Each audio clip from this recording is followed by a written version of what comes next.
Welcome back, folks, to WrestleRant, where I give my in-depth analysis of all the pay-per-views that I watch on the WWE Network. For the entire month of January, I'll be talking about all the Royal Rumble pay-per-views as seen on the WWE Network. Today, I'll be talking about the 2004 installment of the Royal Rumble. Really enjoyable event on the whole, and I thought anyway. And we'll get down to it right now. Kicking off the show, a World Tag Team title match. Tables match with Evolution represented by Batista and Ric Flair, defeating the duo of the Dudley Boyz, Bubba Ray and Devon, to retain their tag team titles. Really good matchup. Not the first time I've seen this matchup. It was on the Batista documentary, the first one, not the second one. Only went about 4 or 5 minutes. Did not get as much time as I hoped, but of course they'd be giving more time to the Rumble match itself, as well as the World Heavyweight Championship match. That would come a little later on in the evening. But still, for what it was worth, while it went on, for as long as it went on, I thought it was a pretty good matchup. Batista and Ric Flair, really good duo. This was, of course, right before Orton would break off from Evolution. I'll talk about Randy Orton when we get to the Rumble matchup because he entered at number 2 in that contest. But Batista and Flair had a pretty good showing here in the tables match, a match, of course, that is known by the Dudleys that they have specialized in over the years. And, of course, they would get cost of tag team titles by Jonathan Coachman, who they put through a table only days prior on Monday Night Raw. Jonathan Coachman, who was sitting in on commentary, would come down to the ring, cost them the matchup, cost the Team 3D, the Dudley Boyz, the contest. Evolution would pick up the scraps, literally and figuratively, picking up the victory and retaining the World Tag Team titles. So a good match to kick off the show, and as I've talked about here in my Royal Rumble reviews before, the Dudley Boyz were kind of the tag team go-to guys at the Royal Rumble for a very, very long time. With the exception of 05, they were in a tag team match, not necessarily for the tag team titles, but almost always in a tag team matchup at the Royal Rumble event, with the exception of 05. 2000, 01, 02, 03, 04, and like I said before, not 2005, but 5 years in a row they were in tag team matches at Royal Rumble, which is pretty impressive. They would come up short here, but still a good matchup while it lasted. Up next for the Cruiserweight Championship from SmackDown, Rey Mysterio defending the gold against Jamie Noble. Of course, Jamie Noble had Nadia in his corner, so there was that, and she was, I think, going blind at the time, so she accidentally cost him the matchup. That was what cost Jamie Noble the victory here. But again, a pretty short matchup. I was really hoping this would go a little longer than it did. It only went about 3 minutes. Again, I wasn't anticipating a classic or anything, and I'm glad they did give more time to the World Heavyweight Championship match, as well as the Royal Rumble match itself. I guess that's what's more important at the end of the day. But still, it was a nice little undercard matchup. Rey Mysterio going over, still the Cruiserweight Champion. Pretty fun while it lasted, continuing Rey Mysterio's reign of dominance, so to speak, as Cruiserweight Champion going into WrestleMania 20. So fun match. Could have used a little more time to be more memorable, but for what it was, fun matchup. I enjoyed it. So up next, we get Eddie Guerrero versus Chavo Guerrero. Now, when I was watching I believe I reviewed the 03 Survivor Series. I think I did. And you can go back and watch it here on the channel, here on the WrestleRant video series if you would like. But I just remember thinking at that time that Chavo and Eddie were still tag teaming. You know, they were teaming back in 02 as well, and they were teaming 1 year later at Survivor Series still. I think they faced the Bastards for the tag team titles. But I just remember thinking at that time, wow, Eddie's still doing this tag team thing, and he's only months away from headlining WrestleMania for the WWE Championship. Not in the main event, of course, but of course at WrestleMania, he'd be the WWE Champion defending the title against Kurt Angle. So I was surprised how quick that evolution, so to speak, of Eddie Guerrero took place. And on this show, facing an undercard act in Chavo Guerrero, Chavo would turn on Eddie a couple of weeks before the Royal Rumble event, leading to this matchup at the show. Chavo's father, Chavo Classic, would be in his corner for the contest. Didn't play as big of a factor in the finish. He would afterwards. Eddie would attack both Chavo and Chavo Classic after the contest, showing some heel tendencies, which I thought was kind of weird, but then again, that was kind of Eddie Guerrero just giving Chavo his comeuppance after all of his heel tactics from a couple days earlier. Michael Cole kind of justified that on commentary, saying that all that Chavo and Chavo Classic put Eddie through, it was only fair that Eddie was able to attack them after the contest. So even though it did feel like a couple of heel tactics, heel tendencies,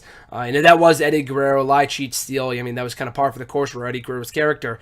But still, it's just amazing to think that he went from, facing Chavo on this show. I mean, granted, Chavo wasn't really a quote-unquote undercard act at that time. He would be in years to come. But the two were former tag team partners. They wanted to solidify that split before Eddie went on to WrestleMania. Even before I wanted to No Way Out to win that WWE Championship from Brock Lesnar. So I was just surprised at how quickly that all transcended for Eddie. But the match itself was good. Only went about 8 minutes. It was not a great matchup.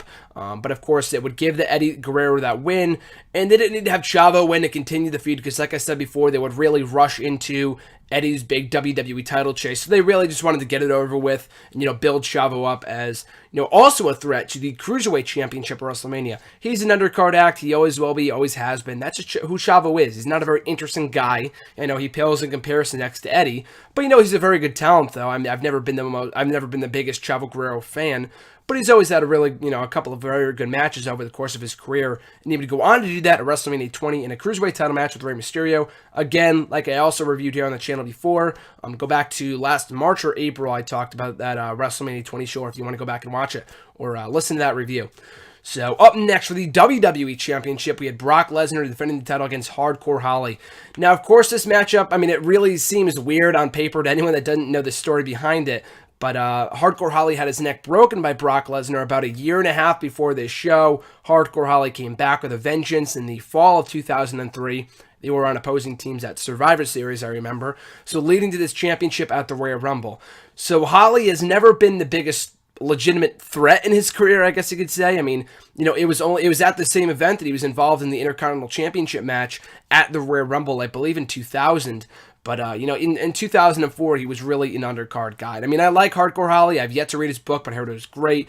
I heard the guy's a very good guy. He's a hell of a talent in the ring, but he was never main event material. So anyone that thought that he could be considered a threat to that championship was out of their mind. It was never really about the championship anyway. This matchup was more about personal vengeance for Hardcore Holly. For most of the matchup, he didn't go for a cover. He really just wanted to, quote-unquote, break the neck of Brock Lesnar. Seemed a little dark, but in the context of the storyline, it made sense. And since Brock broke his neck, he wanted to break his. I understand that it was a little too forceful, but that was just par for the course back in the early 2000s, and very tame compared to what we got in the Attitude Era, obviously. But so the matchup itself wasn't really even that bad. I'm not saying that Hardcore Holly was a complete joke. The match itself was actually good. Only went about 6-7 minutes. And like I've said before, not only when it comes to these reviews, but, just in general, that the Royal Rumble pay-per-view is not about the championship matches. It's all about the Royal Rumble pay-per-view. That's really the mere reason why people are buying that show. So you can have Hardcore Holly, you can have Santino if you want, going for that championship. Okay, maybe not Santino. I think Hardcore Holly is a bit more of a threat than Santino to a world championship, but you understand what I'm saying. Even though he was the guy, the second to last guy, the runner-up in the 2011 Royal Rumble, but I'll get to that when I review that show. But still, though, the show is all about the Rumble match itself, so it really doesn't matter that Hardcore Holly went for the championship. They were blown up a personal feud before Brock Lesnar, went on to drop that championship the following month at No Way Out to Eddie Guerrero. Like I said, the match was good. Didn't really matter. I didn't really mind it. I enjoyed the matchup for what it was. They never really took seriously Hardcore Holly as a threat to Brock Lesnar or his championship. But it was also comical seeing Brock Lesnar being thrown around the ring by Hardcore Holly. And, over 10 years later, this guy's kicking the asses of The Undertaker, John Cena, The Big Show, everybody. CM Punk, Triple H, everybody. This guy's destroying in WWE, and he almost had his ass handed to him by Hardcore Holly in early 2004. But good match while it lasted. Of course, Brock Lesnar walking away with the WWE Championship still intact. Up next for the World Heavyweight Championship, Triple H defending the World Heavyweight title against Shawn Michaels in a last man standing match. Now, maybe it's just my personal bias, but I've yet to play WWE 2K15, actually. I have to really go back and play that game because I'm really excited to play the Rivalries mode and relive this matchup as well as all the other matches that, Triple H and Shawn Michaels had. But the reason why I want to play that so badly is because not only is one of, is Cena and CM Punk from the summer of 2011 among my favorite feuds, but as is this feud as well. I've always thought the Triple H Shawn Michaels feud was very underrated in the time that it went for from 2002 to 2004. And one of the best parts that I loved about this matchup was that how they recapped the rivalry dating back to 2002. Not even 2002, dating back to 1997 when these two guys were teaming, for the very first time in D-Generation Next and everything else. So I really liked, as someone who watched SummerSlam 2002, has gone back on the network and watched a review here on the channel for you guys. Go back and check it out, cheap plug. I thought this was a great match, great feud, an awesome story told here. So I always love the matches that Triple H and Shawn Michaels have. There really, in my mind, has never been a bad match between the two. I saw the Hell in a Cell match, stellar stuff. To this day, my favorite Hell in a Cell match ever. I know that might seem a little weird to some people, but I thought that was an amazing matchup. It got awesome time, told a stellar story, and hopefully I can review that at some point. Bad Blood 2004. And of course, like I've talked about before, there's SummerSlam matchup from OTU I thought was great as well. And of course, this match was no exception. I thought there was a lot of awesome action here. Shawn Michaels looking great in defeat. Even the match ended in a draw, which is probably the perfect finish. I know some people in attendance were groaning and moaning that the match ended without a real winner. But that was probably for the best, and Shawn Michaels went on to contend for that World Heavyweight Championship. He had a legitimate claim to go back for that title at WrestleMania, making the match between Triple H, Michaels, and Benoit a triple threat match instead of just one-on-one with Triple H and Benoit. So I like the finish there. It was really, really good with Shawn Michaels hitting the Sweet Chin music, unable to get it within him to get back up for the 10 count. So just ended in a draw. This classic matchup, and leaving the feud open-ended too, because like I said before, they would wrap up this feud for the most part, because I know they had some other matches, and I think they had one more match for the World Heavyweight title at Taboo Tuesday 04, so this would not be, or that match at Bad Blood 04 would not be the last time these two would clash on pay-per-view, but leaving that feud open-ended for a real winner to be crowned at some point later in time. So great match up there, really enjoyed that. And we get to the Rumble match itself, and I'll try not to mix it up again, because then when I talked about the 01 and 02 Rumbles, I mixed up a few of the angles and storylines and stuff like that, but I'll try not to do it with this one, even though I am in the midst of watching the 05 Rumble, but I don't think I've gotten to the Rumble match itself yet, so I'll try not to mix it up. But I thought this was a really, really good Rumble. Benoit and Orton starting out at number 1 and 2 respectively. They didn't really hammer it home that Benoit was going to win the Rumble. I mean, they made a few mentions throughout the night that he was going to start out at number 1 at the helm of Paul Heyman, who was his SmackDown general manager at the time. So it was because of him that Benoit started out at number 1. But they really didn't make it obvious. Like, if I was a casual fan at that time, I would have thought that Goldberg was winning, as they pretty much established that he was coming in at number 30. And since he had just been screwed out of the World Heavyweight Championship at the Armageddon pay-per-view a few months beforehand, you would think that he would win the Rumble and go on to WrestleMania to not only maybe face Triple H again for the World Heavyweight Championship, but to face Brock Lesnar. Because it was around this time that rumors were probably swirling at this point in time that they were going to be facing WrestleMania, but they had a brief not altercation, but an interaction at the 03 Survivor Series. They would have an interaction on this show, so they made it pretty obvious they were facing off at WrestleMania. So a casual fan, to them, they would think that Goldberg was winning, because, they were the two champions at the time. There was a big shot, there was a big possibility that he could be facing either one of them at WrestleMania, whether it be Triple H or Brock Lesnar. And Brock Lesnar was still the WWE champion at this point in time. So there were a lot of potential winners here, and Randy Orton representing Evolution I thought was the perfect foil for Chris Benoit for most of the matchup. Benoit would, of course, last the longest, coming in at number 1 and winning the entire thing. Randy Orton only lasting half that time due to Mick Foley making a surprise return after. I mean, they mentioned Mick Foley early on in the evening, and Taz mentioned, I think he was representing SmackDown, Jim Ross representing Raw, and Taz forced JR to say that Mick Foley was a coward, and all this other stuff because of what happened with him a couple of weeks earlier. I think Orton made him look inferior on an episode of Raw. I think that was a show where he kicked him down the stairs at MSG before leading to their MSG match at WrestleMania with The Rock and Evolution and everything else. But still, they didn't really make it obvious that Mick Foley was showing up in this matchup. He got a big reaction when he came out. He eliminated Randy Orton and also eliminated himself in the process. But the commentators didn't really make this known. They didn't really make it clear throughout the matchup. But Mick Foley wasn't in there to win the Royal Rumble. He was in there to eliminate Randy Orton. He was in there to give him his comeuppance. He was there to kick Randy Orton's ass. And he did that in the time that he was in this matchup. So I thought that was really cool. Randy Orton getting a big rub from being there for so long and having to be eliminated by a legend such as Mick Foley, leading to, like I said before, the WrestleMania match at WrestleMania 20. So I thought that was great. Another few other mini stories here. Kane would be in the match for a very short time. He was only in the match for about a minute and a half. He would eliminate a few superstars when he was in there. But before getting out to The Undertaker's music would toll. And of course, it was at Survivor Series 03. Like I said before, we reviewed it here on the channel. If you want to go back and check it out. It was at that show where he buried The Undertaker alive, leading to their match at WrestleMania 20. So on this show, Kane's in the middle of the ring, eliminating superstars left and right, much like he did in the 01 Rumble. So Undertaker's music tolls. Kane gets distracted. And Spike Dudley comes out instead after Booker T capitalizes and throws Kane over the top rope.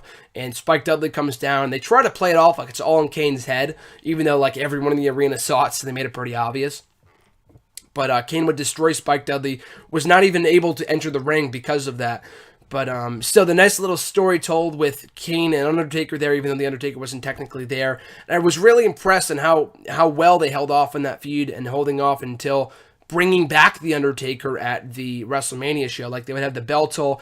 And remember, this was before the period in time where Undertaker went back to the dead man gimmick. He wouldn't go back to being the dead man until WrestleMania. So when people heard that toll, maybe they got a little, interested in in seeing whether the Undertaker would come back with that dead man gimmick as opposed to the American Badass at WrestleMania. So I was impressed with how they did that. But that's another, talk for another day. I talked about that in my WrestleMania 20 review.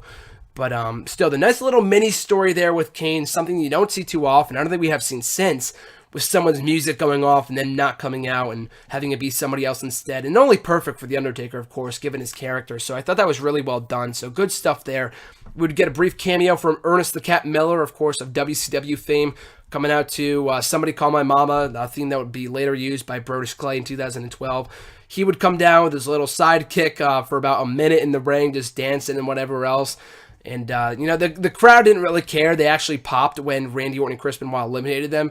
I thought it was funny for what it was. Maybe just because I liked hearing the Brodus Clay music. Maybe that was just me. But still, that was a nice little cameo. The people probably didn't even care at that time. But, thinking back on it now with the Ernest the Cat Miller history and stuff like that and the music itself, I thought it was a nice little cameo, even though it didn't really mean much. And that was pretty much it in terms of stories told for the Royal Rumble. I already talked about Orton and Foley. The rest of the matchup, that was pretty good. Billy Gunn, they made a mention on commentary that he was making a return in this contest, coming in at number 27. Didn't eliminate anybody, but he was in there for about 5-6 minutes. Goldberg dominated for the time that he was in there, eliminating 3 superstars before being taken out by Brock Lesnar. And Brock Lesnar and Goldberg would, of course, further their feud in this matchup, leading to their WrestleMania 20 clash, leading to Goldberg costing Brock Lesnar the championship at No Way Out to Eddie Guerrero in their matchup. So nice little story told there without Goldberg. Without making him look weak, he had to be eliminated by Brock Lesnar in order to lose his contest. Otherwise, he would have won. But, a lot of good stuff to close off this matchup. The last two would be Kurt Angle. It would be Kurt Angle. Last three would actually be Kurt Angle, Big Show, and Benoit. And Kurt Angle would go on to WrestleMania anyway to contend for the WWE title against Eddie Guerrero. So there was a big shot of him winning this Rumble and going on to WrestleMania. Big Show, same thing. I mean, I know a lot of people already knew that he was going to WrestleMania. He was United States champion. I mean, it was comical to think when it came down to number 1 and 2, and I know they wanted, or the last two, I should say. And I know they wanted to tell the story with David versus Goliath and Big Show being this mean, hungry giant looking to ascend, progress to WrestleMania to win both the WWE and United States titles. Like, I understand that, but never in history has a United States or Intercontinental Champion won the Royal Rumble while champion. So it was pretty ridiculous to think that he was going to win this Rumble. So they made it obvious in the last few minutes. They probably, in retrospect, could have kept Kurt Angle in there, because I think Kurt Angle, like I said, went on to WrestleMania anyway to contend for that WWE Championship against Eddie Guerrero. And considering the history between Benoit and Angle, also at the Rumble event, I believe they had a Rumble match. I forgot what installment it was. I didn't review it here on the channel. Whatever. I watched the 01, 02, and 2000 installments. I've already talked about it here on the channel before. And the match didn't happen in any of those installments. So maybe it was in 99 or 03. I'm not exactly sure. But still, that would have been nice if we got Angle and Benoit closing off the match as opposed to Big Show and Benoit. But still, though, really good way to close off the Rumble. People popped when Chris Benoit won. And going on to WrestleMania to contend for the World Heavyweight Championship against Triple H and Shawn Michaels. So, pretty good Rumble on the whole. Not a great Rumble, but I thought it was really, really good. The show on the whole I thought was really enjoyable. A lot better than the 02 installment, which is weird because I like a lot of the events in 02. I loved Survivor Series. I loved SummerSlam. And I thought this show was better on the whole than the 02 installment.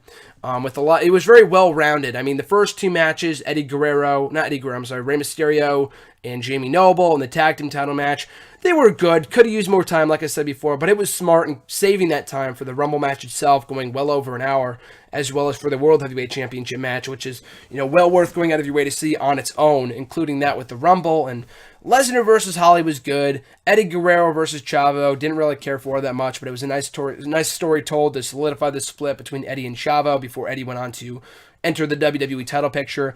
But if you're going to watch this Rumble, definitely go back and watch the last hour and a half, the second portion of the show. You can watch it on the whole if you want. I thought it was an enjoyable show on the whole. But the last hour and a half I thought was especially stellar with the World Heavyweight Championship match and the Rumble match itself. I thought there's a lot of good stories told and a lot of great action.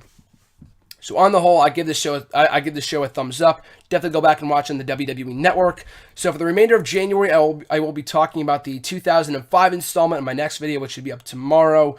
The 2008 Rumble, or 2007 Rumble, 2008 Rumble, 2011, or 2010 and 2011. So recap once again, upcoming editions of WrestleRant talking about past installments of the Royal Rumble, including 2005, 2007, 2008, 2010, and 2011.